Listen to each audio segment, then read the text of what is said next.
जय श्री कृष्णा। पुत्रदा एकादशी।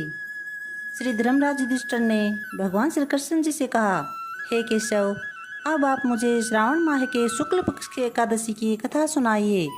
श्री कृष्ण जी ने कहा, हे युधिष्ठिर, अब आप श्रावण माह के शुक्ल पक्ष की एकादशी का व्रत तथा महात्म्य श्रवण करो। हे राजन, द्वापर युग के प्रारंभ में महिष्मती नाम की नगरी में महिजीत नाम का एक राजा राज्य करता था। वह राजा पुत्रहीन था, जिसके कारण वह हर समय चिंतित रहता और दुखी रहता था।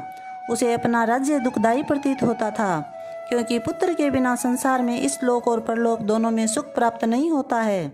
इधर पुत्र की चिंता सता रही थी और उधर राजा की वृद्धावस्था दिनों दिन बढ़ रही थी।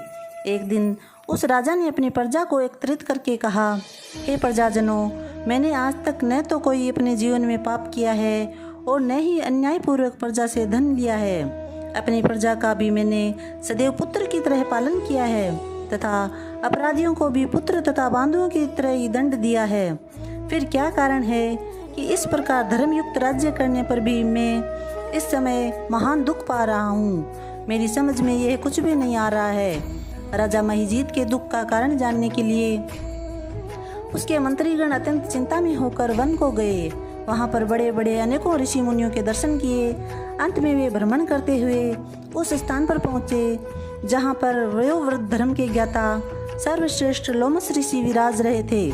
सब मंत्रियों ने जाकर ऋषि को यथा योग्य प्रणाम किया तथा हाथ जोड़कर विनयपूर्वक मुनि से प्रार्थना करके कहा, हे देव, हमारे अहोभाग्य है कि जो हमें आपके दर्शन का लाभ मिला।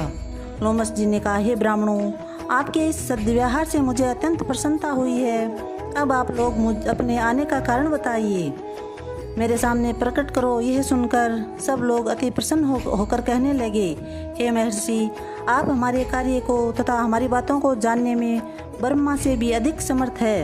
अतः आप हमारे संदेह को दूर कीजिए। हम लोग महिष्मती नगरी के राजा महिजीत के मंत्री हैं।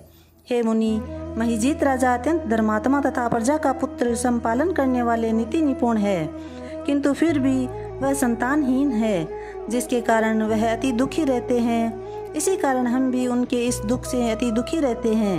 अतः हे मुनि, हमारे राज्य के कष्ट को दूर करने का कोई सरल उपाय अवश्य ही बताइए। प्रजाजनों की बात सुनकर लोमस ऋषि ने कुछ क्षण के लिए नेत्र बंद करके राजा के पूर्व जन्मों का विचार किया। विचार करने के पश्चात ऋषि ने कहा, हे ब्राह्मणों, यह नर पूर्व जन्म में अत्यंत निर्धन तथा बुरे कर्म करने वाला वेश्य था। वह एक गांव से दूसरे गांव में जाकर व्यापार करता था।